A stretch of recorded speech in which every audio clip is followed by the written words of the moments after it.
আজকে 30শে মে 2024 ইংরেজি সাল, রোজ বৃহস্পতিবার। আপনারা সবাই জানেন যে রোজ বৃহস্পতিবার, প্রতি বৃহস্পতিবার আমাদের ফকিরনী দরবার শরীফে সাপ্তাহিক মাহফিল অনুষ্ঠিত হয়। মাহফিল শেষে কিছু সামাকাওয়ালি গান পরিবেশিত হয়। বাবাজান তশরিফ গ্রহণ করেন, বাবাজান মহামূল্যবান বক্তব্য প্রদান করে থাকেন এবং বাবাজান এই দিনে বায়াতও করিয়ে থাকেন। তো এই প্রেক্ষাপটেই আজকেও আমরা গুরুবার বৃহস্পতিবার সাপ্তাহিক মাহফিলের আয়োজন করেছি ফকিরনী দরবার শরীফ, যেটি পরম প্রেমময় পুরুষোত্তম মহাযুগাবতার সর্বভূতে বিরাজমান পীর মুর্শিদ কালান্দার চেরাগে জাহান শরীফ বাবা জাহাঙ্গীর বা ইমান আল সুরেশ্বরী প্রতিষ্ঠিত ফকিরনী দরবার শরীফে অনুষ্ঠিত হচ্ছে, যেটি ঢাকা জেলাস্থ দক্ষিণ কেরানীগঞ্জ উপজেলার চুনকুটিয়া চৌধুরীপাড়া নামক গ্রামে অবস্থিত। আপনাদের কাছে সামনে একটি বিষয় নিয়ে আজকে একটু দুটো কথা বলতে চাই। আমরা অনেকেই, প্রায় সবার মন মস্তিষ্কে একটা বিষয়ে ঢুকে আছে যে আমরা বলি যে পুনর্জন্ম বিষয়টা হিন্দুদের, পুনর্জন্ম বিষয়টা হিন্দুদের, শুধুমাত্র হিন্দুরাই পুনর্জন্মবাদ বিশ্বাস করে এবং প্রচার করে, যেটার সাথে কোরআনের কোনো ধরনের কোনো সম্পর্ক নাই এবং কোরআনুল কারীম তো সম্পর্ক নাই, হাদিসও সম্পর্ক নাই, মহানবীও বলেন নাই, কেউ বলেন নাই। মুসলমানদের জন্য এটা একটা ভ্রান্ত এবং কুফরি আকিদা পুনর্জন্ম। এটা আমরা শুনি যে সবাই বলেন আসলে, কিন্তু আমি চেষ্টা করব এবার যে আজকে কোরআনুল কারীম থেকে কিছু কিছু আয়াত আপনাদের সামনে তুলে ধরতে, এবং আপনারাই আমাকে বলবেন বা আপনারাই সার্টিফাই করবেন বা আপনারাই আশ্বস্ত করবেন যে না, এগুলা পুনর্জন্মবাদের আয়াত কিনা বা আয়াত না কিনা, আপনারাই বলবেন। এই আয়াতগুলো শুনে এবং পড়ে আপনারাই বিচার করে নেন যে পুনর্জন্মবাদ কোরআনে আছে কি নাই, বা আপনারাই বিচার করে নেন, বা যারা অনলাইনে শুনছেন, লাইভ প্রোগ্রামগুলোতে শুনছেন, আপনারা যাই নেতিবাচক মন্তব্য করেন না কেন, গালিগালাজ করেন অথবা যে রূপেই বকাবদ্ধ করেন, এটা আমাদের হেডেক না। আমরা বিন্দু মাত্র এখানে মন খারাপ করি না, আক্ষেপও করি না। কারণ হচ্ছে আমাদের মুর্শিদ চেরাগে জাহান শরীফ কালান্দার বাবা জাহাঙ্গীর এবং তার মনোনীত আওলাদ মাওলা বাবা বেদম ওয়ারসি আমাদেরকে শিক্ষা দিয়েছেন, বলেছেন যে দেখো, তোমাদের আলোচনায় যদি 1000 জন গালি দেয় আর যদি একজনও বাহাবা দেয়, এটাই তোমাদের কথা বলার সার্থকতা। অথবা যদি 1 কোটির মধ্যে একজনও বাহাবা দেয়, সেটাই তোমাদের সার্থকতা। এবং কি যদি 1 কোটির মধ্যে একজনও যদি তোমাদের কথায় বাহবা না দেয়, তাও তোমাদের সার্থকতা। তোমরা শুধুমাত্র বলে যাও কে গালি দিল কে বাহবা দিল দেখার বিষয় নয়। তা আমরা উনার যেই আদেশ চিরধার্য মনে করে তার আদেশ পালন করে কথা বলে যাওয়ার চেষ্টা করি। একটা বিষয় আপনারা খুব লক্ষ্য করে দেখবেন, মানুষের জন্ম এবং মৃত্যু এই দুটাই কিন্তু একটা রহস্য। মৃত্যুর পরে মানুষের আত্মা আসলে কোথায় যায়, এই বিষয়টা নিয়ে আমাদের মধ্যে অসীম কৌতূহল কিন্তু আছে। অনেকেই মনে করেন যে জন্মের পর আত্মা, নশ্বর আত্মা মাটিতে মিলিয়ে যায়, পানিতে হারিয়ে যায়, বাতাসে মিলিয়ে যায়, সুতরাং আর কোনো দিন জগতে আসতে হবে না, পৃথিবীতে আর কোনো দিন আসতে হবে না, শাস্তির কোনো বিধান নাই, পরজন্ম বলতে কিছু নাই, এরকম মনে করে অনেক মানুষ। এবং এই বিশ্বাস থেকে তারা কিন্তু নাস্তিকতার পথে ধীরে ধীরে যেতে থাকে, অগ্রসর হতে থাকে। আমরা এখন কোরআনুল কারীমের একটা মহামূল্যবান আয়াত আপনাদের সামনে পেশ করব, যেটা হচ্ছে সূরা বাকারার 28 নম্বর আয়াত। সূরা বাকারার 28 নম্বর আয়াতে মহামান্য রব্বুল আলামিন বলছেন, কাইফা তাকফুরুনা বিল্লাহি, অর্থ হচ্ছে কেমন করিয়া কুফরি করো আল্লাহর সাথে, কেমন করে তোমরা কুফরি করো। আল্লাহ পাক প্রশ্ন করছেন আয়াতের শুরুতেই, তোমরা কেমন করে তোমরা অবিশ্বাস করতে পারো, কি এমন বিষয় যা তোমাদেরকে অবিশ্বাসের পথে ধাবিত করে, তোমরা কি দেখো না? ওয়াকুনতুম আমওয়াতান, পরের যে অংশটা, একই আয়াতের পরের যে অংশটা, ওয়াকুন্তুম আমওয়াতান অর্থ হচ্ছে এবং তোমরা ছিলে মৃত। খুব লক্ষ্য করার মতো বিষয় যেটা হচ্ছে আয়াতের শুরুতেই বলা হলো না তোমরা ছিলে জীবিত, এবং আয়াতের শুরুতেই একটা ওয়া, আরবিতে ওয়া, বাংলায় বলে এবং, এই এবং দিয়ে আয়াতটা শুরু হলো এবং বলা হলো তোমরা ছিলে মৃত। মৃত, আমরা মৃত ছিলাম।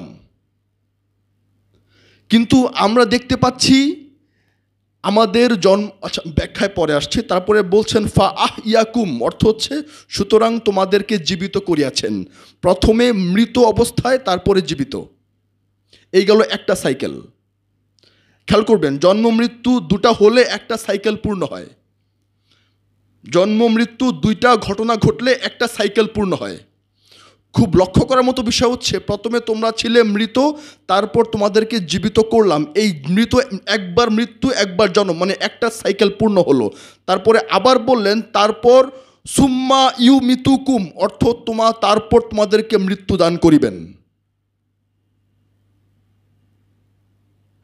আবার বললেন সুম্মা ইউ ইকুম অর্থ তারপর তোমাদেরকে জীবিত করিবেন।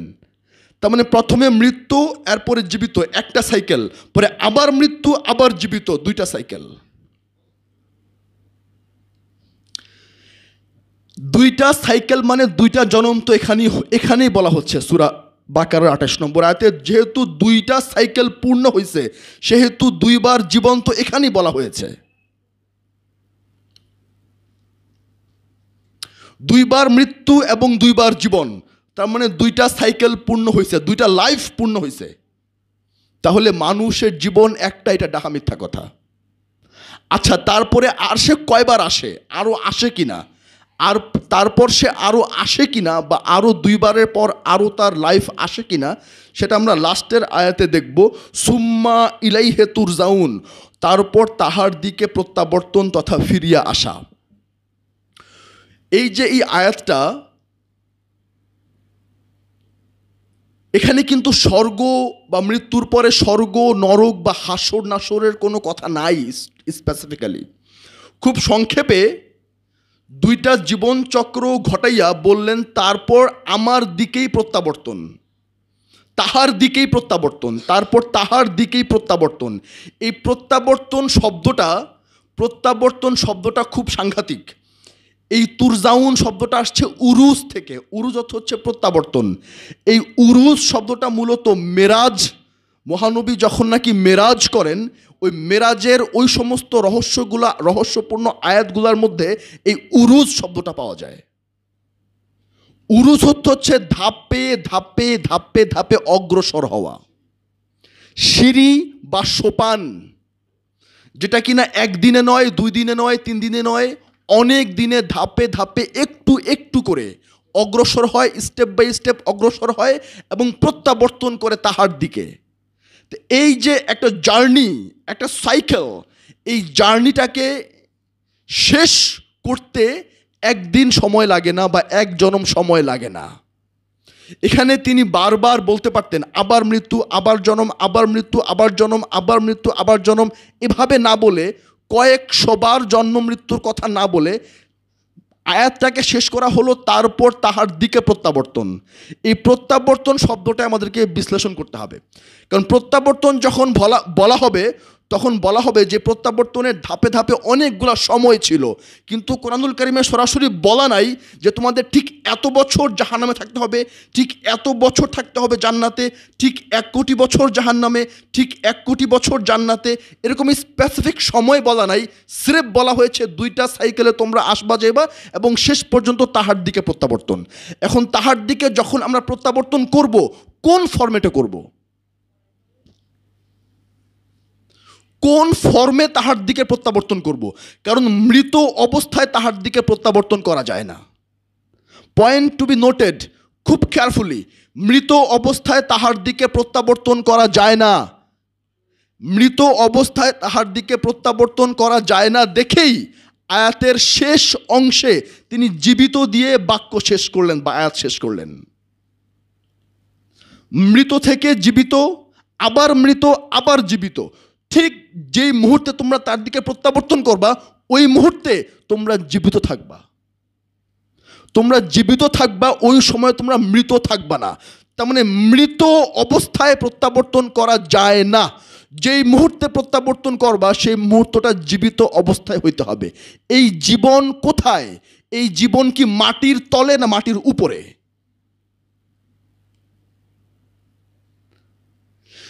জীবনের বা জীবের উদ্ভব আজকে 2024 সাল। জানি না বিজ্ঞান আমাদেরকে আরো 100 বছর পরে কি ঘোষণা দেয়। We don't know, it is very uncertain. যেভাবে কসমিক, যেভাবে মহাবিশ্ব অগ্রসরমান হচ্ছে, সম্প্রসারিত হচ্ছে, কোথায় কি হয়, আরও কয়েকটা জগৎ পাওয়া যায় কিনা আমরা জানি না। কিন্তু আজ পর্যন্ত পৃথিবী নামক গ্রহে মানুষ বসবাস করছে জীবন নিয়ে। মঙ্গল গ্রহে প্রাণের সন্ধান পাওয়া গেছে। বিজ্ঞানীরা চিন্তা ভাবনা করছে মঙ্গল গ্রহে বাস করা যায় কিনা, সেটা অন্য ব্যাপার। কিন্তু আজকে এই পর্যন্ত জীবনের অস্তিত্ব পাওয়া গিয়েছে পৃথিবী নামক গ্রহে। তাহলে এই পৃথিবী নামক গ্রহে জীবন লাভ করে তার দিকে প্রত্যাবর্তন করতে হবে। এখন যদি আপনারা বেহেশত বা জাহান্নাম বা জান্নাত খুঁজেন, তাহলে কোথায় খুঁজবেন?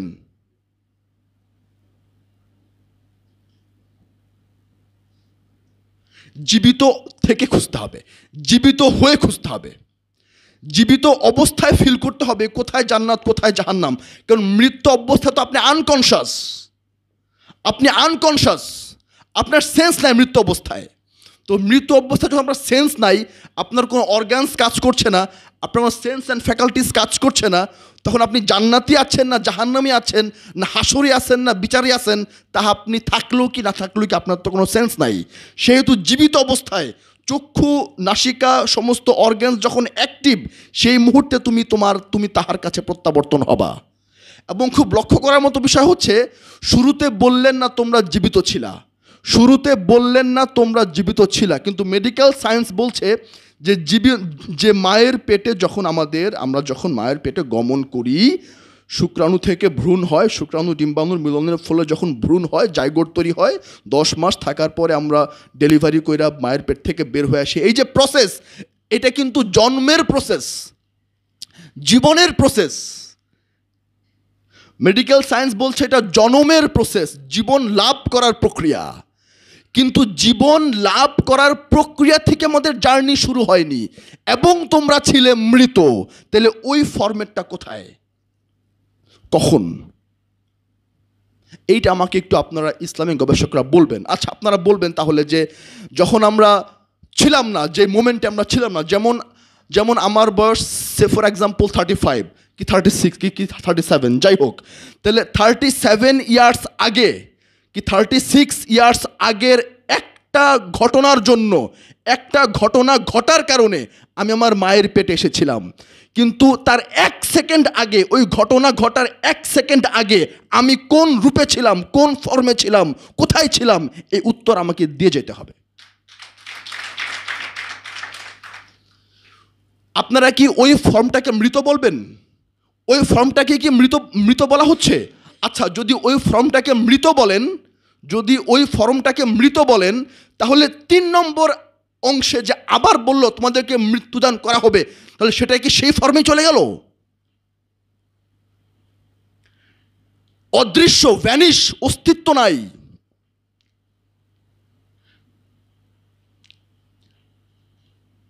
আমি তখনও ঘটনা ঘটে নাই যে ঘটনায় আমি আমার মায়ের পেটে আসতে পারবো, তার 1 সেকেন্ড আগে, তার 1 মিনিট আগে আমি অদৃশ্য ছিলাম, আমি নিরাকার ছিলাম।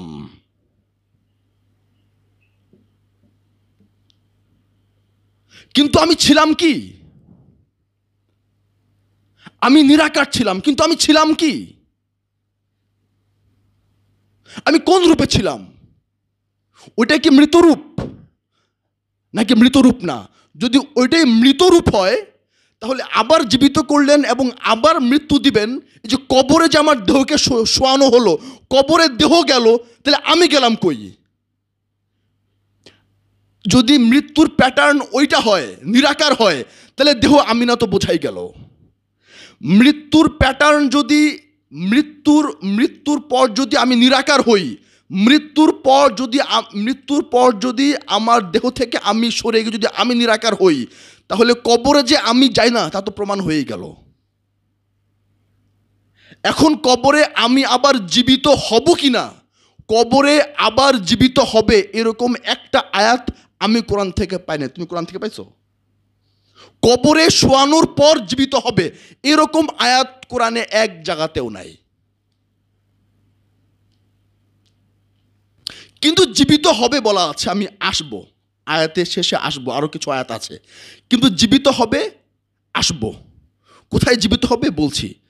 এবার আমরা বাকারার 28 নম্বর আয়াত গেল, এবার আমরা আরেকটা আয়াতের দিকে একটু চোখ বুলাই। সূরা আর রহমানের 26 নম্বর আয়াত, খুব লক্ষ্য করার মতো বিষয় এই আয়াতটা। কুল্লু মান আলাইহা ফান ওয়া ইয়াবকা ওয়াজহু রব্বিকা জুল জালালি ওয়াল ইকরাম। কুল্লু মান আলাইহা ফান, সব কিছু ধ্বংস হবে যাহা উহার উপরে ছিল, উহার উপরে যাহা কিছু আছে সব ধ্বংস হবে, উহার উপরে যাহা কিছু আছে সব ধ্বংস হবে। ওয়াইয়াবকা, শুধুমাত্র চিরস্থায়ী হবে, বাক্কা হবে, এস্টাবলিশড অবস্থায় থাকবে, পরিপূর্ণ সুরক্ষিত অবস্থায় থাকবে তোমার রবের চেহারা। ওয়াইয়াবকা রব্বুকা, এই কা কুমা কুম, কা মানে তোমার, কুমা মানে দুই বচন, কুম মানে অনেকের, কিন্তু এখানে আছে এক বচনে, রব্বিকা তোমার রবের চেহারা। কেন আল্লাহ পাক আপনি এখানে রব্বা কুমা বললেন না বা রব্বা কুম বললেন না? কেন বললেন না তোমাদের রবের চেহারা থাকবে বা তোমাদের দুইজনের রবের চেহারা থাকবে? কেন বললেন হে রব্বুল আলামিন যে শুধুমাত্র তোমার এক বচনে তোমার রবের চেহারা থাকবে? কেন এখানে আপনি কা কুমা কুমের জায়গায় শুধু রব্বা কা বললেন? কি আর রহস্য? এবং আপনি বললেন যে সব কিছু ধ্বংস হবে, শুধু রবের চেহারা থাকবে। তাহলে যদি সব কিছু ধ্বংস হয়েই যায়, বাবা জাহাঙ্গীরের আপনারা ওয়াজে পাবেন এই কথাগুলো, যে সব কিছু যদি ধ্বংস হয়ে যায়, লৌহ নাই, মাহফুজ নাই, আরশ নাই, কুরসি নাই, চন্দ্র নাই, সূর্য নাই, গ্রহ নাই, নক্ষত্র নাই, 8তলা বিল্ডিং নাই, কাবা শরীফের যে কাবা শরীফও ধ্বংস হয়ে গেছে গা, কাবা শরীফও নাই, আরাফাতের ময়দানও নাই, আমিও নাই, তুমিও নাই, কিচ্ছু নাই, স্কুল নাই, কলেজ নাই, প্রতিষ্ঠান নাই, ব্যাংক নাই, ব্যালেন্স নাই, মানুষের দেহ নাই, জমিন নাই, জিরাত নাই, কিচ্ছু নাই, সব ধু ধু। আর নাই নাই মানে যে মরুভূমিতে মিশাই গেছে তা না, মরুভূমিও নাই, তার মানে কিছুই নাই। সব কিছু যে মরুভূমি হয়ে গেছে ধু ধু করতেছে এমনটাও না, আর কিছুই নাই, সব ধ্বংস হবে। তাহলে সব যদি ধ্বংস হয় এবং এই সবের লিস্টে যদি কোনো কিছু নাম লেখা না থাকে, তাহলে বুঝতেই পারি যে রবের চেহারা ব্যতীত সব ধ্বংস। তা যদি আরাফাতের ময়দানও ধ্বংস হয়, তাহলে শেষ বিচারের ময়দান কোনটা হবে?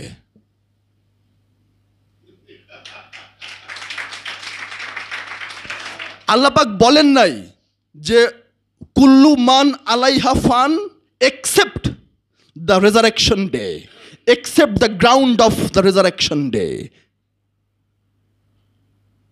সব কিছু ধ্বংস হবে একমাত্র আরাফাতের ময়দানটি ছাড়া। নাই, নাই, এই কথা নাই। সব কিছু ধ্বংস হবে আরাফাত, সৌদি আরবের মক্কা নগরীর আরাফাতের ময়দান ছাড়া বাকি সব ধ্বংস হইয়া যাবে গা। এরকম আয়াত আমরা পাই নাই ভাই, পাই নাই তো পাই নাই। আপনারা বানাইতে পারেন, ওখানে কিছু বলার নেই, আমরা পাই নাই। যদি আপনারা বানাইতে চান, ইচ্ছা করে বানাইতে পারেন, কিন্তু অনেক কিছুই আমাদের পক্ষে করা সম্ভব নিজের ইচ্ছায়।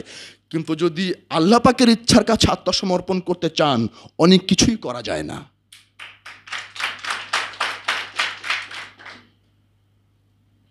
স্রেফ বললেন তোমার রবের চেহারা, তাহলে আমার রব কেন বললেন? তাহলে আমার রব আর নাজমুলের রব কি এক নয়? আমার রব আর রাসেল ভাইয়ের রব কি এক নয়? আমার রব আর দুলাল ভাইয়ের রব কি তাহলে এক নয়? আমার রব আর সাত্তার ভাইয়ের রব কি তাহলে এক নয়? তবে কেন আপনি বললেন তোমার রব, কেন বললেন না তোমাদের সকলের রবের চেহারা? কারণ সবার রব তো এক রব। আমার রবও যা, নাজমুলের রবতা, সাত্তার ভাইয়ের রবতা, দুলাল ভাইয়ের রব তো একজনই। তাহলে কেন বললেন না আল্লাহ পাক তোমাদের রবের চেহারা থাকবে সেদিন আরাফাতের ময়দানে সিংহাসন গাইরা বৈশা তোমাদের বিচার করবে? আরাফার ময়দানে সব কিছু ধ্বংস হয়ে যাওয়ার পর একদিন একজন সিংহাসনে বসা থাকা যিনি তোমাদের রব বিচার করবেন, কেন বললেন না? এই কারণেই বললেন না। কারণ যদি আমি ফের প্রশ্ন করি আল্লাহ পাককে, হে আল্লাহ পাক, আমি আমার মা কোরবান হোক, আমার বাপ কোরবান হোক, আপনাকে কি একটা প্রশ্ন করতে পারি? আল্লাহ পাক বললেন প্রশ্ন করো। তাই আমি প্রশ্ন করলাম, হে আল্লাহ পাক, আমি মারা গেলাম 2024 সালের 31শে মে আমি গাড়ি অ্যাক্সিডেন্ট করে মারা গেলাম। আচ্ছা, তার 1000 বছর পর বা তার 100 বছর পর,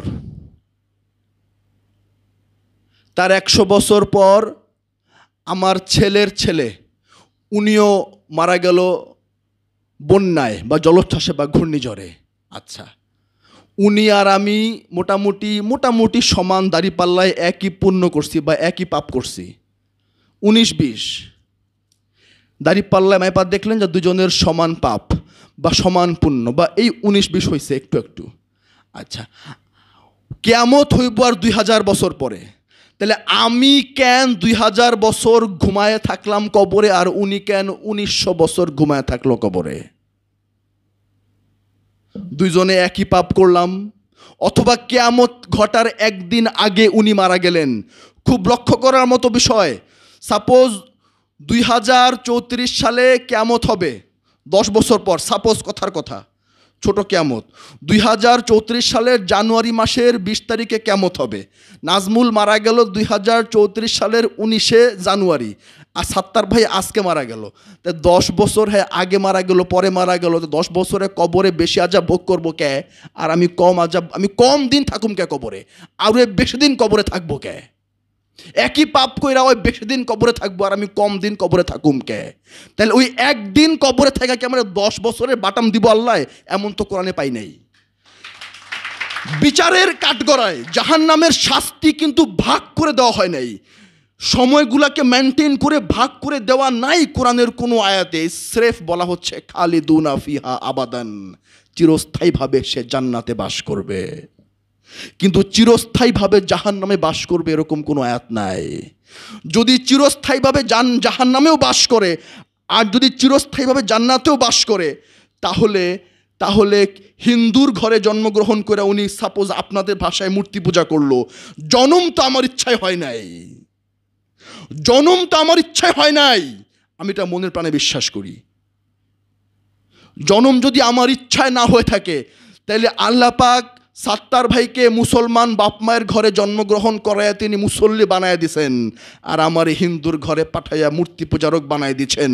সাত্তার ভাইও নিজ ইচ্ছায় আসে নাই, আমিও তো নিজ ইচ্ছায় আসি নাই। তাহলে সাত্তার ভাই মইরে গিয়া এক চান্সেই জান্নাত, আর আমি মইরে গিয়া এক চান্সেই জাহান্নাম। সাত্তার ভাইও মইরে গিয়া সারা জীবন জান্নাতে, আর আমি মইরে গিয়া সারা জীবন জাহান্নামে। এ কেমন বিচার আল্লাহ পাক?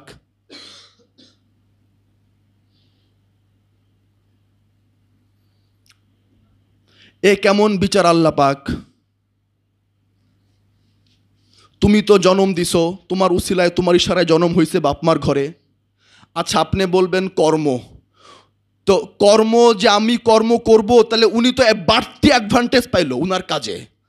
উনি মুসলিম ঘরে জন্মগ্রহণ করে অত একটু বাড়তি অ্যাডভান্টেজ পাইলো, তার কাজটাকে সহজ করে দেওয়া হলো। তা আমারটা কঠিন কেন করা হইলো? এর জবাব আল্লাহ কি দিব? পরবর্তী আয়াতে এগুলা পাইবেন আপনারা, আয়াতগুলা। আচ্ছা, আরেকটা আয়াত একটু আপনার সামনে শেয়ার করছি, হচ্ছে সূরা বাকারার 56 নম্বর আয়াত, 56 নম্বর আয়াত।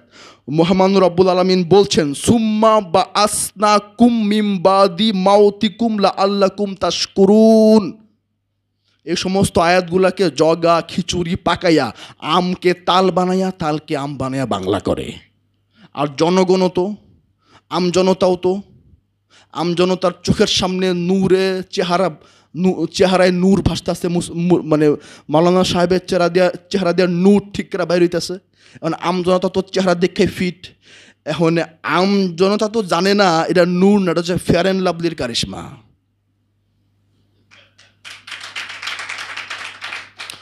ওটা ফেয়ার অ্যান্ড লাভলি মাখতে মাখতে ফর্সা হয়েছে। ওই ফেয়ার অ্যান্ড লাভলি মাখতে মাখতে ফর্সা হতে আমিও ফর্সা হয়ে পারুম, ও পলাশও তো ফর্সা হয়ে যাবো যদি মাখতে থাকে ফেয়ার অ্যান্ড লাভলি। তাহলে ফেয়ার অ্যান্ড লাভলি আর নূর এক জিনিস না, ফেয়ার অ্যান্ড লাভলি আর নূর এক জিনিস না। প্রশ্ন করতে ভয় পায়, কারণ উনাদের নামের আগে 8-10টা টাইটেল লাগানো থাকে। উনাদের নামের আগে টাইটেল লাগানো থাকে, আর যখন নাকি উনারা জান্নাতের সুখ ভোগের সিরিয়াল দেয়, বর্ণনা করে, আর জাহান্নামের শাস্তির ডর দেখায় দেয়, এমনিতেই পাবলিক আউলে যায়। প্রশ্ন করব কি, উনারা ওখানে বৈশা বৈশা জান্নাতের সুসংবাদ যখন পাইতে থাকে, তখন আর প্রশ্ন করে কি লাভ? জান্নাতের লোভ যখন মন মস্তিষ্কে ঢুকে যায়, তখন আর আবিষ্কারের নেশা থাকে না। এমনকি জাহান্নামের ভয় যখন মন মগজে প্রবেশ করে, তখনও আবিষ্কারের নেশা থাকে না। দুইটাই এই লোভেও পঙ্গুত্ব বরণ করে, এই ভয়েও পঙ্গুত্ব বরণ করে। এই জান্নাতের বাবা বেদম শাহ একদিন বলছিলেন যে জান্নাতের লোভ আর জাহান্নামের ভয় দেখাইয়া সমস্ত মানুষকে পঙ্গু বানায় থুয়ে দিচ্ছে।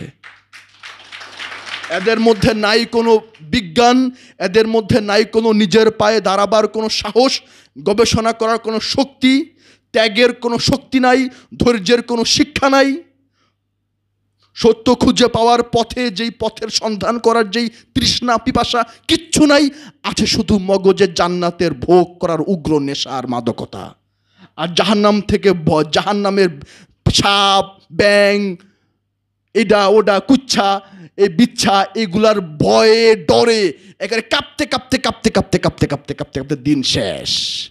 কিন্তু তারা জানে না যে এত বছরের ভয়ও মৃত্যু নামক শেষ ভয়ের কাছেও হার মেনে যায়। শত শত শত শত নফল রাকাত, শত শত ফরজ যেটা মসজিদে পড়া হয় 5 ওয়াক্ত, বা জাহেরি মেজাজি, এই মেজাজি আনুষ্ঠানিক ইবাদত বন্দেগি করার পরেও মৃত্যু নামক ঘটনার শেষ দিন আইসাও তারা মনের অগোচরেই স্বীকার করতে বাধ্য হয় যে আমি আজও অনুমান নির্ভর থেকে গেলাম। আমার ভয় হয়, আমি তৃষ্ণার্ত আজও, আমি এখনো শান্ত হতে পারছি না, আমি এখনো স্থির হতে পারছি না, আমি এখনো সার্টেনটি অর্জন করতে পারছি না, আমি এখনো নিশ্চয়তার মধ্যে আসতে পারছি না যে আমি মরার পর আদতে আমি আমার রবের প্রশান্তিতে থাকতে পারবো কি তার ক্রোধের শিকার হব। এই সার্টেনটিটুকু, এই নিশ্চয়তা বোধটুকু আপনার যদি না আসে, এই নিশ্চয়তা বোধটুকু যদি সামান্য আপনার মন মস্তিষ্কে না ঢুকে, কিসের মানদণ্ডে আপনি এত বছর ইবাদত করলেন, কার জন্য করলেন, কিসের জন্য করলেন, কেন করলেন, এত বড় অনুমানের ভেতর থেকে আপনি তৃষ্ণার্তই হয়ে থাকলেন, পিপাসার্থী হয়ে থাকলেন, কিন্তু নিজের প্রেস্টিজ, নিজের ইগোসেন্ট্রিসিটি, অহমিকা, আত্মদাম্ভিকতা যাতে প্রকাশ হয়ে না যায়, তাই মুখে বলতে পারে না যে আমি আজও অনুমানের পাখায় ভর করে আছি, আমি কালকে মারা যাব, আমি আমির ছিলাম, এত কিছু করছি, এন্ড লাল কালা দাগ পড়ে গেছে, কিন্তু আমি তোমাদেরকে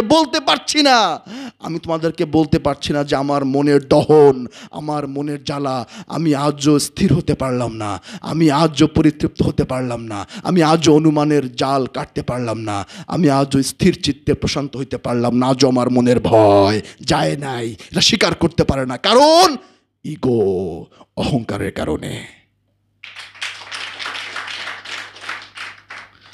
ওনারা শুধু বকেই যান আর আমরা খালি শুনেই যাই। আচ্ছা, এই যে ওই আয়াতটা সূরা বাকারা 56 নম্বর আয়াত, মহামান্য রব্বুল আলামিন যেটা বলছেন সেটা বাবা জাহাঙ্গীর বাংলা করেছেন।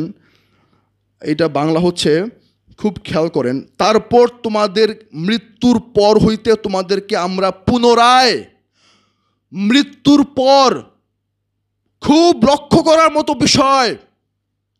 হায় হায় হায় হায় হায়, বাবা জাহাঙ্গীরে কোরআন করে দিয়ে গেলেন দেখে আমার মাথায় আমি কিছুটা বুঝতে পারছি, নাহলে সম্ভবপর ছিল না। এই যে বাবা না, আসলেই এই যে এরকম অর্থ যদি না পাইতাম, এই কথাগুলো বলা আমাদের পক্ষে সম্ভবপর ছিল না। এভাবে তিনি শব্দে শব্দে হুবহু ব্যাখ্যা অনুবাদ করে দিয়ে বোঝাই গেলেন।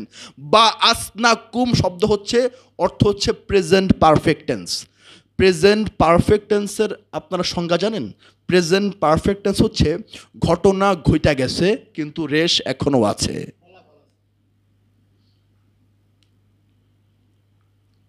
The action has already been completed.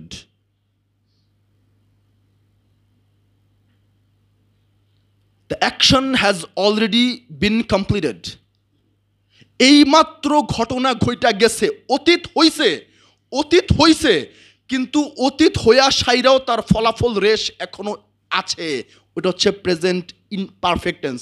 আর অতীত হয়ে গেছে অনেক বছর আগে, অনির্দিষ্টকাল আগে অতীত হয়ে গেছে, সেটা পাস্ট ইনডেফিনিট টেন্স, যার কোনো ফলাফল আর কোনো রেশ নাই, ফলাফল পাওয়া যায়, হচ্ছে পাস্ট ইনডেফিনিট টেন্স। কিন্তু বা আসনাকুম হচ্ছে তোমাদেরকে পুনরায় উঠাইলাম, তোমাদেরকে পুনরায় উঠাইলাম, তার মানে ওঠানো অলরেডি হইয়া গেছে গা। তোমরা মৃত্যুর পর উঠে আছো, মৃত্যুর পর উঠে আছো, অলরেডি মৃত্যু তোমাদের জীবনে ঘটে গেছে। মৃত্যু ঘটনা ঘটার পর তোমরা উঠে বসে আছো, দ্যাট মিনস বা আসনাকুম। যদি মৃত্যুর পর তোমাদেরকে উঠানো হবে, ভবিষ্যতের কোনো অনির্দিষ্টকালে যদি বোঝাইতাম তাহলে বলতাম ইউবসুকুম। কিন্তু কোরআন তো ইউবসুকুম বলে নাই, ফিউচার টেন্স বলে নাই, প্রেজেন্ট পারফেক্ট টেন্স বলছে। হ্যাঁ, কাঁচা গোলা মোমের মতো মানুষদেরকে আমকে জাম আর জামকে কাঁঠাল খাওয়াইয়া এতকাল খাওয়াই আসছেন, কিন্তু যেদিন থেকে বাবা জাহাঙ্গীরের বইগুলো রচিত হয়েছে সেদিন থেকে এই পথ রুদ্ধ হয়েছে, আর পারবেন না, আর পারবেন না। তেলেসমাতি গবেষকদের দিন শেষ, আমকে জাম বানানোর মতো গবেষকদের দিন শেষ।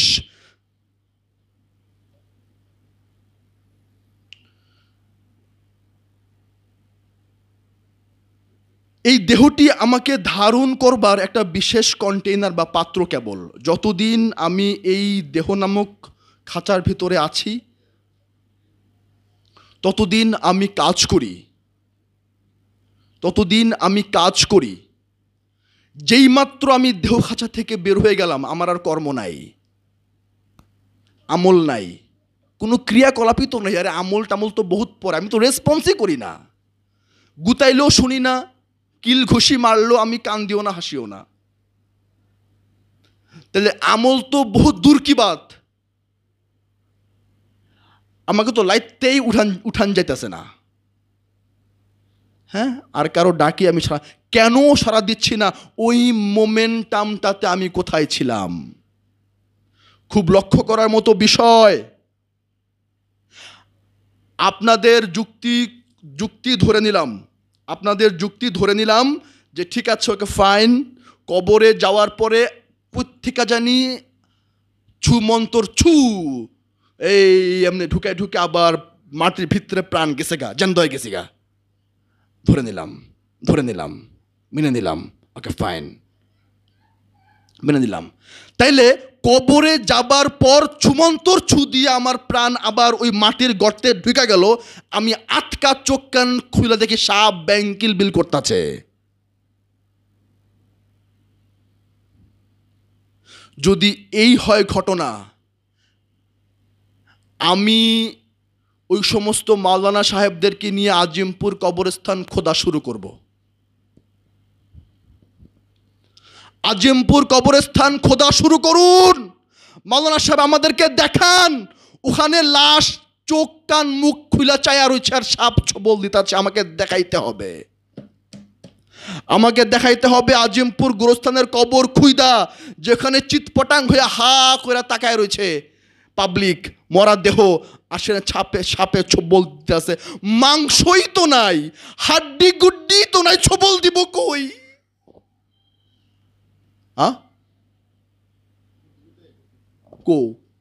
সাপ ছবল দিব কারে? মাটিতে ছবল দিব, দেহই তো নাই, দেহই তো পয়সাগুলা গেছে গা, সাপে ছবল দিব কারে? দেহই তো খুলি চুলি সব হয়ে গেছে গা, তাহলে কেমনে কি হইল? এটা কি কয়? এটা গবেষক কি কইব? ফুলের বাগান বানাবিছে মাটির গর্তে, কই ফুলের বাগানও পাইলাম না। হ্যাঁ, কবরের উপরে দিয়া ফুলের বাগান পাইছি, কিন্তু কবর খুঁজে তো ফুলও পাই নাই, কিচ্ছু পাই নাই, সাপও পাই নাই, বিলও এই তো নাই, সাপ থাকবে কই থেকে? এর উত্তর চাই। কবরের আজাব আমাকে দেখাইতে হবে আজিমপুর গোরস্থান খুইদা, যেখানে চিৎপটাং হইয়া লাশ সরিছে আর হ্যাঁ ছবল মারবার লাগছে, তাইলে আমি বিশ্বাস করব যে না, মাটির গর্তে আজাব হয়। কিন্তু বাবা জাহাঙ্গীর যে কবরের ডেফিনেশন দিয়েছেন সেটা আরো উচ্চাঙ্গের ডেফিনেশন। কবরের আজাব হয়, কবরের আজাব হয় সত্য, কিন্তু কবর দুই প্রকার। ওই লাইনে গেলে আরেকদিন, আজকে আর না। তাহলে এই যে এই আয়াতটা, মৃত অবস্থায় উরুজ করা যায় না, জীবিত অবস্থায় উরুজ করতে হয়। যদি তাই হয়, এবং যদি সারা জীবন মৃত্যুর পরে আমি জাহান্নামে জ্বলতে থাকি হিন্দুর ঘরে আইসা, আর নাজমুল মুসলিম ঘরে আইসা একটু ভালো কাম কইরাই মাপটা পাইয়া সারা জীবন যদি যাইতে থাকে জান্নাতে, তাইলে ওই সূরা যে আরেকটা আছে না ফজর, সূরা ফজরের যে ২৭ থেকে ৩০ নম্বর আয়াত, সেটা একটু আপনাদের সামনে আমি পেশ করতে চাই। ইয়া আইয়ুহান নাফসুল মুতমাইন্না, ইয়া আইয়াতুহান নাফসুল মুতমাইন্না ইরজিইল ইলা রব্বি মারদিয়াতান রাদিয়াম মারদিয়াতান। হে প্রশান্ত চিত্তের আত্মা বা হে প্রশান্ত চিত্তের নফস। খুব লক্ষ্য করার মতো বিষয়, এখানে নফসে মুতমাইন্নাকে আল্লাহ পাক ডিরেক্টলি রিকল করেছেন, you please come toward me. কারা? মুতমাইন্না। যেই নফস মুতমাইন্না হয়েছে, ওই মুতমাইন্না হওয়া নফসকে উনি তার কাছে আসার জন্য আদেশ দিচ্ছেন বা নির্দেশ দিচ্ছেন বা অনুরোধ করছেন। এই যে তিনি আসলেন প্রশান্ত হয়ে, এবং প্রশান্ত আপনারা খুলে পড়ে দেখেন সূরা ফজরের ২৭ থেকে ৩০ নম্বর আয়াত, সাংঘাতিক রহস্যময়। পুনর্জন্মবাদকে একদম অকাট্য প্রমাণ। প্রশান্ত চিত্তের নফস, তুমি ফিরে এসো আমার কাছে, প্রশান্ত হয়ে ফিরে এসো, শান্ত হয়ে ফিরে এসো, আর আজকে থেকে তোমাকে আমি বান্দা বলে কবুল করে নিলাম, আমার জান্নাতে প্রবেশ করো। আচ্ছা, আমরা কোরআনুল কারিম খুঁজা সূরা ইউসুফে পাইলাম নফসে আম্মারা, যে নফসে আম্মারা খালি আকাম কুকাম করে। আমরা সূরা কিয়ামত ঘাইটা পাইলাম নফসে লাওয়ামা, নফসে লাওয়ামা হচ্ছে যে সংগ্রামরত, যুদ্ধ করে। আরেকটা পাইলাম সূরা ফজরের নফসে মুতমাইন্না। হে আল্লাহ পাক, আপনি কেন বললেন না ইয়া আইয়ুহাতুন নাফসুল আম্মারা জান্নাতে আসো? হে আল্লাহ পাক, আপনি কেন বললেন না ইয়া আইয়ুহাতুন নাফসুল লাওয়ামা জান্নাতে আসো? মুতমাইন্না কেন জান্নাতে আসবে? আমি মুতমাইন্না হইয়া মারা গেলাম, নাজমুল মুতমাইন্না হইয়া ওফাত গ্রহণ করলো, আর আমি আম্মারা থাইকা মইরা গেলাম। তাহলে আমি মুতমাইন্না আর কবে হব? আমি তো মইরাই গেছি। এর জবাব চাই।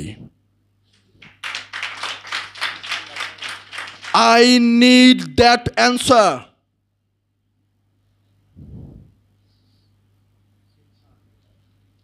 পৃথিবীর সকল ইসলামিক চিন্তাবিদ, ডক্টরেট, পৃথিবীর সমস্ত পীর ফকির দরবেশ যারা দরবার চালাচ্ছেন, being a disciple of Lord Qalandar বাবা বেদম Shah, we need that answer, and we ask you to satisfy me with your answer, with your logical answer. চাই, দিতে হবে। কারণ কারণ আমরা শিখতে চাই। ছোট্ট অ্যান্সার, আমরা শিখতে চাই। আর যদি উত্তর না দিয়ে চরং ভরং করেন, তাহলে আপনারা এসে শিখে যান, নতুবা দাওয়াত দেন আমরা এসে শিখে যাই। দুটার একটা। উত্তর দিয়ে স্যাটিসফাই করেন, আপনিও বন্ধু আমিও বন্ধু। মুতমাইন্না হবার স্কোপ আমি তো পেলাম না, কিন্তু আল্লাহ পাক তো বলেন নাই তোমরা মৃত্যুর পরে মুতমাইন্না হইও, তোমরা মরে গেছো এবং প্রশান্ত হয়ে ফিরে আসো। তাহলে প্রশান্ত হওয়ার স্কোপ হচ্ছে এই জীবিত অবস্থায়, মুতমাইন্না হয় জীবিত অবস্থায়। তো জীবিত অবস্থায় মুতমাইন্না হইলাম, জীবিত অবস্থায় যদি মুতমাইন্না হই তাইলে মৃত্যুর পরে জান্নাতে যাব কেন, এর উত্তর দিতে হবে। জীবিত অবস্থায় মুতমাইন্না হয়েছি সূরা ফজরের 30 নম্বর আয়াত অনুযায়ী, জীবিত অবস্থায় মুতমাইন্না হয়েছি, জীবিত অবস্থায় জান্নাতে আছি, জীবিত অবস্থায় বান্দা রূপে পরিগণিত হয়েছি, সব এই জীবিত অবস্থায়। এই কারণেই বলেছেন ওই সূরা বাকারা 27 নম্বর আয়াতে বলেছেন, যখন তোমরা উরুজ করবা তখন তোমরা জীবিত অবস্থায় করবা। কোরআনের এক একটা আয়াতের সাথে এক একটা আয়াতের কি নান্দনিক এবং ছন্দময় মিল খুঁজে পাই। কিন্তু এই আধ্যাত্মবাদের চর্চা না থাকার কারণে, এই ধ্যান সাধনা নামক মোরাকাবা মুশাহিদার চর্চা না থাকার কারণে, এই একজন সম্যক আধ্যাত্মিক চেতন গুরু সান্নিধ্যে না আসার কারণে, এই নিজেকে আত্মনিমগ্ন না হবার কারণে, এই সত্য অনুসন্ধানের পথকে পরিত্যাগ করার কারণে এই ব্যাকরণবিদ, এই শাস্ত্রবিদ এই সমস্ত আজগুবি কেচ্ছা কাহিনী দিয়ে ভরপুর করে রেখেছে তাদের তফসিরগুলো, এবং এই কারণে বাধ্য হয়ে নাস্তিকতার দিকে ঝুঁকে পড়ে এই আসিফ মহিউদ্দিনের মতো লোকেরা। এরা brilliant, they are quite brilliant, they are the researcher. তারা রিসার্চ করে মন প্রাণ দিয়ে কোরআন, কিন্তু যায় দেখে হায় হায় কি বাংলা করে রাখছে। এখন আসিফ মহিউদ্দিন তো জানে না যে জগতের বুকে বাবা জাহাঙ্গীর এসেছিল।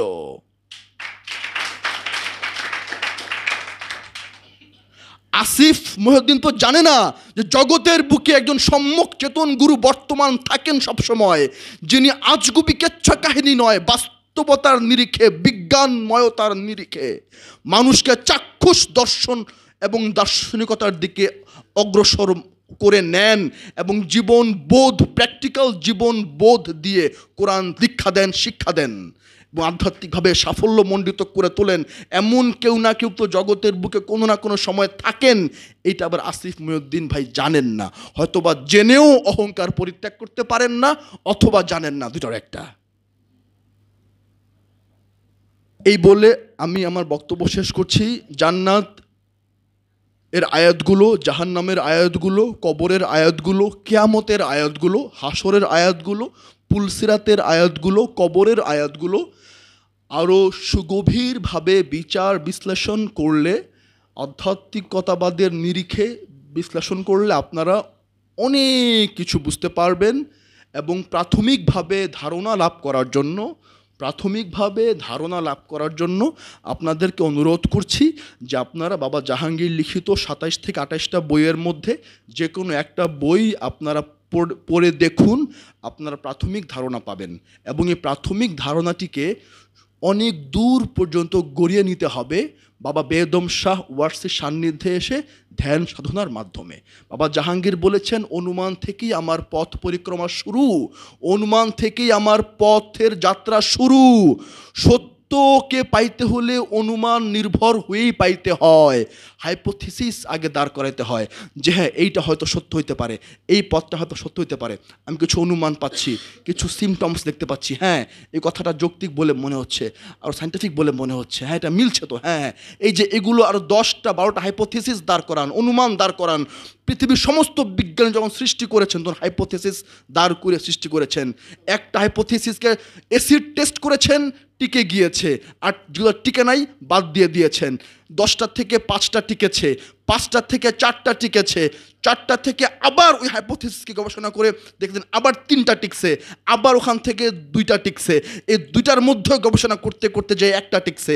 এই একটা হাইপোথিসিস থেকে তারা যাত্রা শুরু করতে করতে করতে করতে করতে করতে করতে করতে ধ্যান করতে করতে সাধনা করতে করতে লাস্টে বলেছেন ইট ইজ ট্রুথ, এটা সত্য, আমি চাক্ষুষ সাক্ষ্য দিলাম জি হাই সত্য।